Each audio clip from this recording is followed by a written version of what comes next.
پاکستان کے ضلع قصور کے اس نوجوان مجاہد کی کہانی جس نے اسرائیل کی سرحدوں کو ہلا کر رکھ دیا۔ اسلام کی بقا کی جنگ لڑنے والے اس مجاہد کی طویل داستان سننے سے پہلے چینل کو سبسکرائب کیجیے تاکہ کہانی کی تمام ترقصات آپ تک ہمیشہ پہنچتی رہیں۔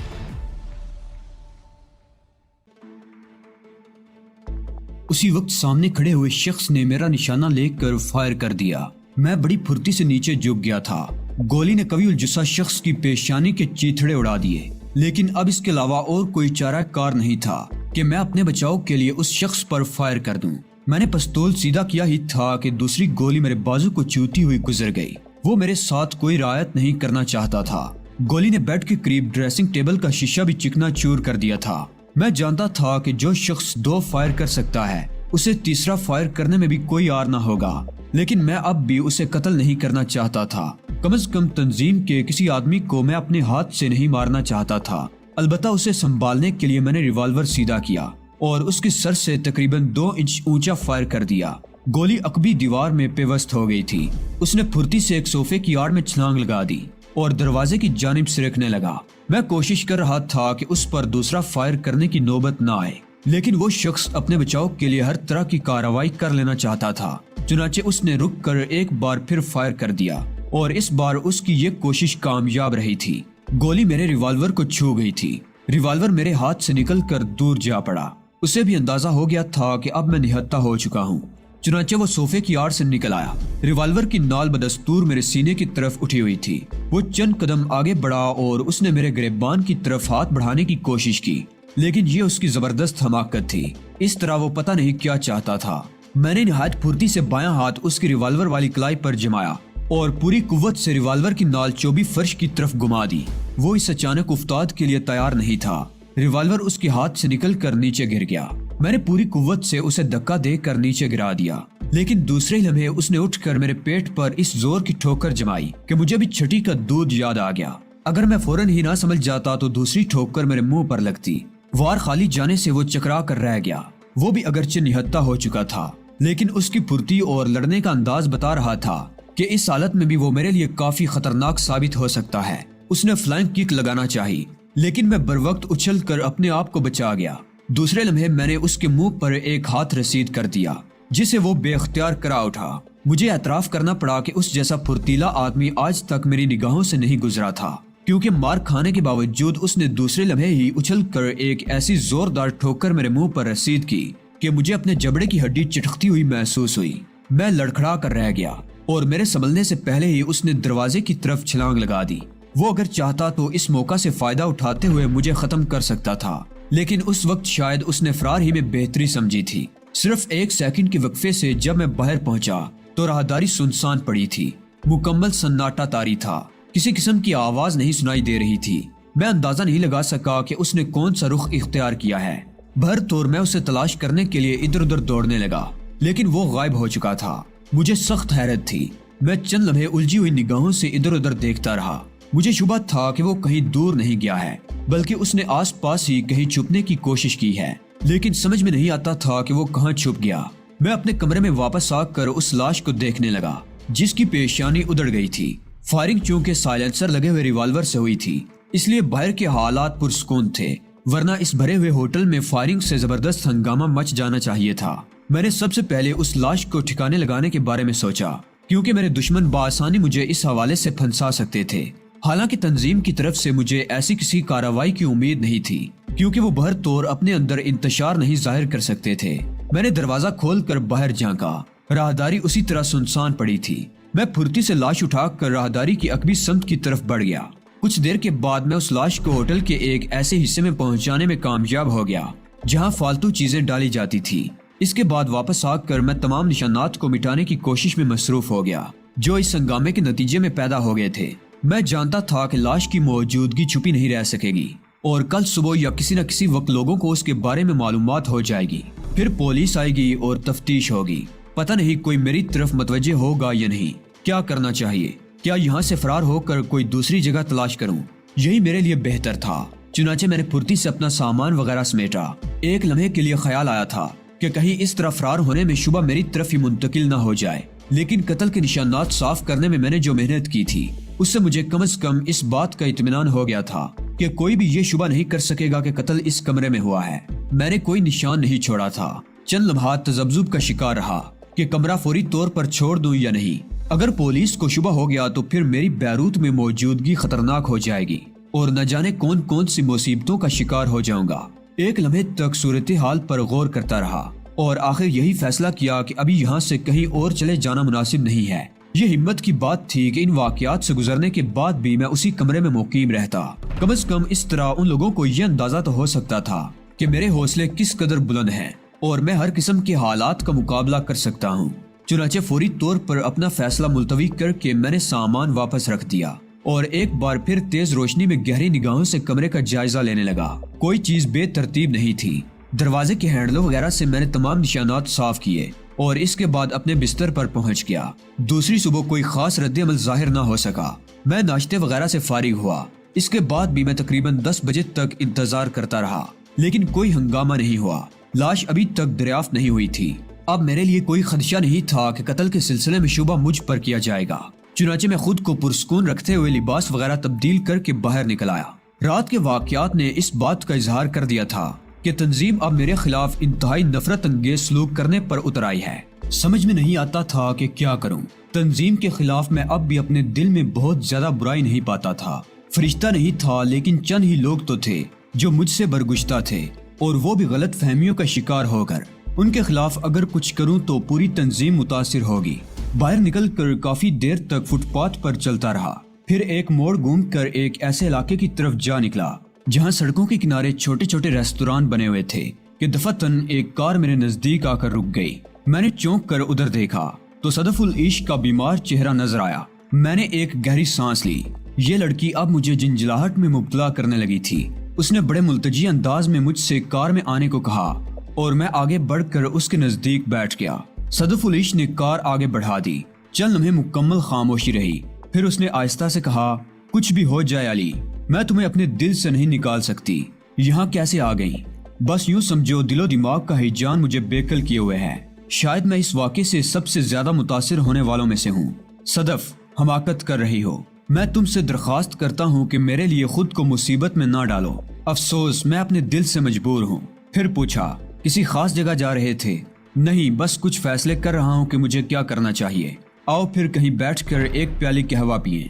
میں تم سے آخری بار استدعا کروں گی کہ خود کو محدود کر کے ہمیں کام کرنے کا موقع دو۔ میرے ہونٹوں پر ایک تلخ مسکراہٹ پھیل گئی۔ میں اسے بتانا چاہتا تھا کہ دوسرے لوگوں نے بھی کام شروع کر دیا ہے، لیکن پھر میں خاموش ہی رہا۔ اس طرح اس کو پریشان کرنے سے کیا فائدہ؟ ایک چھوٹے سے ریستوران کے سامنے اس نے کار روکی اور نیچے اتر آئی۔ میں بھی اس کے ساتھ ساتھ ہی آگے بڑھنے لگا تھا۔ دفعتاً اس کی حلق سے ایک عجیب سی آواز نکلی اور وہ لڑکھڑا کر آگے کو جھکنے لگی۔ اگر میں اسے فوراً ہی تھام نہ لیتا تو وہ یقیناً گر جاتی۔ میں نے حیرت زدہ انداز میں نیچے دیکھا کہ اسے کس چیز سے ٹھوکر لگی تھی، لیکن دوسرے لمحے میں نے اس کے شانے کے پاس ایک گول سوراخ دیکھا جسے دیکھ کر میں بری طرح چونک پڑا۔ اس سوراخ سے خون ابل رہا تھا۔ فائر! میرے ذہن نے آواز لگائی۔ یقیناً سائلنسر لگے ہوئے ریوالور یا پستول سے فائر کیا گیا تھا۔ صدف نے میرے بازو کو بیچ لیا اور آہستہ سے کچھ کہنا چاہا، لیکن جملہ مکمل کیے بغیر بے ہوش ہو گئی۔ میں پاگلوں کی طرح ادھر ادھر دیکھ رہا تھا۔ دفعتاً میں نے اسے نیچے لٹایا اور سامنے والی عمارت کی چھت کی طرف دیکھنے لگا۔ دھوپ میں دانت کی کوئی چیز چمکی اور دوسرے لمحے ایک گولی سنسناتی ہوئی میرے سر کے اوپر سے گزر گئی۔ اب اس کے علاوہ اور کوئی چارہ کار نہیں تھا کہ میں اس کمبخت کو دیکھوں جس نے مجھ پر فائر کر کے بیچاری صدف کو ہلاکت میں ڈال دیا تھا۔ آس پاس کچھ اور لوگ بھی موجود تھے، اس لیے مجھے امید تھی کہ صدف کی دیکھ بھال ہو جائے گی۔ یقیناً یہ فائر مجھ پر کیا گیا تھا اور صدف میرے آڑے آ گئی تھی، لیکن میں حملہ آور کو فرار کا موقع نہیں دینا چاہتا تھا۔ چنانچہ میں برق رفتاری سے اس عمارت کی طرف دوڑا جس کی چھت سے فائرنگ کی گئی تھی۔ میں نے پھرتی سے فاصلہ طے کیا اور عمارت کے بالکل قریب پہنچ گیا۔ اگرچہ سیدھا دوڑنے میں خطرہ تھا، لیکن یہ خطرہ مول لیے بغیر چارہ کار بھی نہیں تھا۔ عمارت کے نزدیک پہنچتے ہی ایک اور فائر ہوا۔ گولی میرے قریب دیوار میں لگی، لیکن اس چیز نے میری توجہ اس پائپ کی طرف مبذول کرا دی جس کے ذریعے چھت تک پہنچا جا سکتا تھا، اور اس کے بعد میرے لیے اس چھت تک پہنچنا مشکل نہیں تھا۔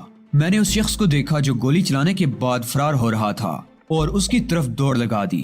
اس نے بھاگتے ہوئے پھر فائر کیا اور گولی سنسناتی ہوئی صرف 2 فٹ کے فاصلے پر بنی ہوئی چمنی میں پیوست ہو گئی۔ میں پھرتی سے نیچے بیٹھ گیا تھا اور اب میں جانوروں کی طرح چاروں ہاتھ پیروں کے بل آگے بڑھنے لگا۔ میں نے اس کے بارے میں اندازہ لگا لیا تھا کہ وہ کس طرف جا رہا ہے، چنانچہ اب اسے چھوڑنے کا سوال ہی پیدا نہیں ہوتا تھا۔ پستول میں نے ہاتھ میں لے لیا تھا، پھر بھاگتے ہوئے اس کا نشانہ لیا اور دوسرے لمحے فائر جھونک دیا۔ فائر کی آواز کے ساتھ فضا میں ایک چیخ ابھری اور میرے ہونٹوں پر ایک شفاف مسکراہٹ پھیل گئی۔ گولی اس شخص کے لگ گئی تھی۔ اس نے پھر ایک جوابی فائر کیا لیکن میں محفوظ رہا۔ پتہ نہیں گولی اس کے بدن کے کون سے حصے میں لگی تھی۔ وہ نیچے گرنے کے بعد پھر اٹھا اور دوڑنے لگا، لیکن میں نے بھی اس پر مزید 2 فائر اور کر دیے تھے۔ اب وہ ایک اور مکان کی چھت پر پہنچ گیا تھا۔ جب میں اس چھت کے کنارے پہنچا تو وہ غائب ہو چکا تھا اور دونوں چھتوں کے درمیان تقریباً 8 فٹ کا فاصلہ تھا۔ چند قدم پیچھے ہٹ کر میں نے دوڑتے ہوئے چھلانگ لگا دی۔ یہ اپنی زندگی داؤ پر لگانے والی بات تھی، لیکن اپنی جان کی قیمت پر بھی میں اسے فرار ہونے کا موقع نہیں دے سکتا تھا۔ میں زوردار دھماکے کے ساتھ دوسری چھت پر گرا اور پھر فوراً ہی سنبھل کر ٹین کے بنے ہوئے اس دروازے کی طرف دوڑا جس کے پیچھے حملہ آور غائب ہوا تھا۔ حملہ آور بھی بے وقوف نہیں تھا، چنانچہ اس نے دروازہ اندر سے بند کر دیا تھا۔ میں چھت کے کنارے آ کر نیچے جھانکنے لگا۔ پوری گلی میری نظروں میں تھی اور سنسان تھی۔ حملہ آور کا کہیں کوئی نشان نہیں تھا۔ میں چھت کے دوسرے کنارے پر پہنچ کر نیچے جھانکنے لگا۔ اس طرف عقبی گلی میں نکلنے کا کوئی راستہ نہیں تھا۔ اب اس بات کا صرف ایک ہی مطلب تھا کہ حملہ آور عمارت کے اندر ہی کسی جگہ موجود ہے۔ چند لمحوں کے بعد دروازے کے قریب پہنچ کر میں نے دروازے کو کھول کر دیکھا اور پھر محتاط انداز میں نیچے اترنے لگا۔ راستے میں جگہ جگہ خون کے دبے میری رہنمائی کر رہے تھے۔ ایک جگہ کافی مقدار میں خون پڑا تھا جس سے اندازہ ہوتا تھا کہ حملہ آور کچھ دیر یہاں رکا ہے۔ جس انداز سے اس کا خون بہہ رہا تھا اس سے یہ اندازہ لگانا بھی دشوار نہیں تھا کہ ایسی حالت میں وہ زیادہ دور نہیں جا سکتا۔ تھوڑے فاصلے پر ایک اور دروازہ نظر آ رہا تھا۔ میں اس دروازے کو کھول کر آگے بڑھا تھا کہ کمرے میں مجھے ایک بوڑھی عورت نظر آئی جس نے موٹے شیشوں والی اینک لگا رکھی تھی۔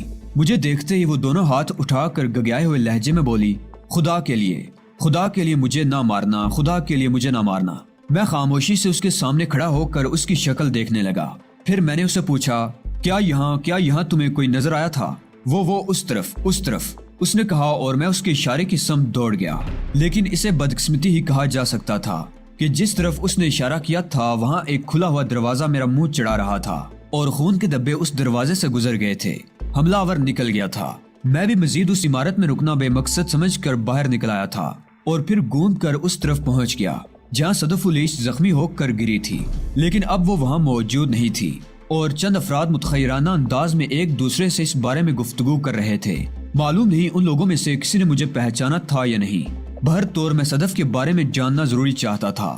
صدف الیش کی کار اسی جگہ کھڑی تھی جہاں اس نے روکی تھی۔ قریب پہنچ کر میں لوگوں کی گفتگو سے صورتحال کا اندازہ لگانے کی کوشش کرنے لگا۔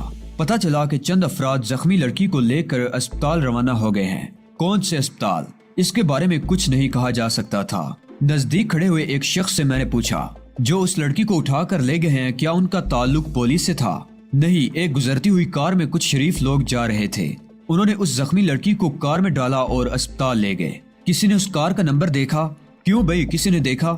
لوگ ایک دوسرے سے سوالات کرنے لگے۔ نہیں، بلا اس کا خیال کسے تھا؟ ایک شخص نے کہا، لیکن وہ شریف لوگ معلوم ہوتے تھے۔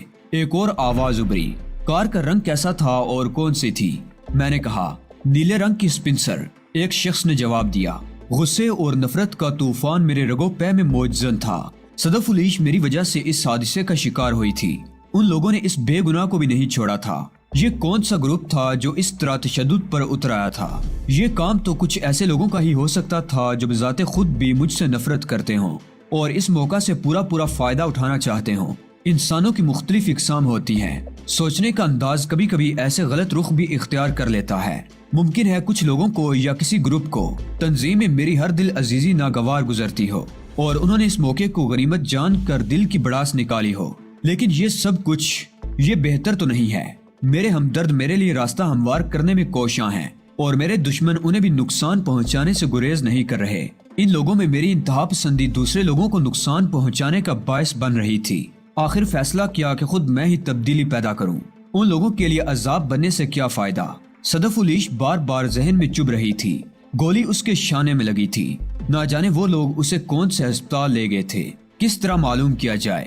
میں پریشانی کے عالم میں وہاں بہت دیر تک رکا، لوگوں کا جائزہ لیتا رہا، پھر واپسی کے بارے میں سوچ رہا تھا کہ 2 پولیس والے وہاں پہنچ گئے اور میں نے انہیں صدف کی کار کے قریب جاتے ہوئے دیکھا۔ ان میں سے ایک نے کار کا دروازہ کھولا تو میں لپک کر اس کے قریب پہنچ گیا۔ کیا یہ سچ ہے کہ اس کار میں بیٹھی لڑکی کو کوئی حادثہ پیش آ گیا ہے؟ میں نے سوال کیا اور پولیس والے چونک کر مجھے دیکھنے لگے۔ کیا آپ اس کے شناسا ہیں؟ ان میں سے ایک نے پوچھا۔ ہاں، اس کی کار کو دیکھ کر میں رک گیا تھا۔ لوگ بتا رہے ہیں کہ اسے کوئی حادثہ، یہ حقیقت ہے مسٹر۔ آپ کا نام کیا ہے؟ علی یار خان۔ میں نے کہا ہاں، اس پر کسی نے گولی چلائی ہے۔ گولی؟ میں نے چونک پڑنے کی اداکاری کی۔ برائے کرم آپ ہمارے ساتھ آئیے۔ وہ کہاں ہے؟ نیشنل ہسپتال میں۔ چلیے پلیز۔ وہ میری دوست ہے۔ میں نے کہا کیا آپ ڈرائیو کر سکتے ہیں؟ جی ہاں، کیوں نہیں۔ یہ چابی سنبھالیے، ہم آپ کے ساتھ آ رہے ہیں، ایک پولیس مین نے کہا اور کار کی چابی مجھے دے دی۔ یقیناً یہ چابی اسے صدف کے پاس سے ملی ہوگی۔ ایک پولیس مین نے موٹر سائیکل سنبھالی، دوسرا کسی نئے فیصلے کے تحت میرے پاس آ بیٹھا تھا۔ میں نے کار سٹارٹ کر کے آگے بڑھا دی۔ آپ کے مل جانے سے ہمارے کام آسان ہو گئے ہیں، پولیس مین نے راستے میں کہا۔ گولی کہاں لگی ہے؟ اس کے شانے کی ہڈی ٹوٹ گئی ہے۔ او، کیا وہ خطرے میں ہے؟ نہیں، بینڈیج کر دی گئی ہے۔ گولی اندر نہیں تھی، اس لیے آپریشن نہیں کیا جائے گا۔ آپ لوگ، ہماری ڈیوٹی اسپتال پر تھی، ان لوگوں کو روک لیا گیا ہے جو اسے لے کر آئے تھے، انہوں نے ہی اس جگہ کی نشاندہی کی ہے۔ نیشنل ہسپتال پہنچا تو صدف ہوش میں آ گئی تھی۔ اس سے ملاقات میں کچھ وقت لگا، پولیس اس کا بیان لے رہی تھی۔ اس نے پولیس کو بتایا کہ گولی کسی اور پر چلائی گئی تھی، لیکن وہ لپیٹ میں آ گئی۔ اس نے یہ بھی کہا تھا کہ وہ تنہا تھی۔ صدف جیسی ذہین لڑکی ایسا ہی بیان دے سکتی تھی۔ پھر میں اس کے پاس پہنچ گیا۔ تم محفوظ ہو لی؟ ہاں صدف۔ حملہ آور کون تھے؟ پتہ نہیں صدف، خدا بہتر جانتا ہے۔ گولی تم پر چلائی گئی تھی علی؟ شاید، میں نے آہستہ سے کہا۔ مجھ سے چھپا رہے ہو علی؟ وہ کون تھے پلیز مجھے بتاؤ۔ صدف، اس سے پہلے بھی مجھ پر حملہ ہو چکا ہے، فون پر دھمکیاں مل رہی ہیں مجھے تنظیم کی طرف سے کہ میں بیروت چھوڑ دوں۔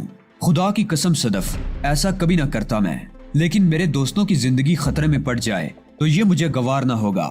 صدف خاموش ہو گئی تھی، پھر اس کی آنکھوں سے آنسو بہنے لگے۔ میں نے ضبط کیا تھا، صدف خطرے سے باہر تھی۔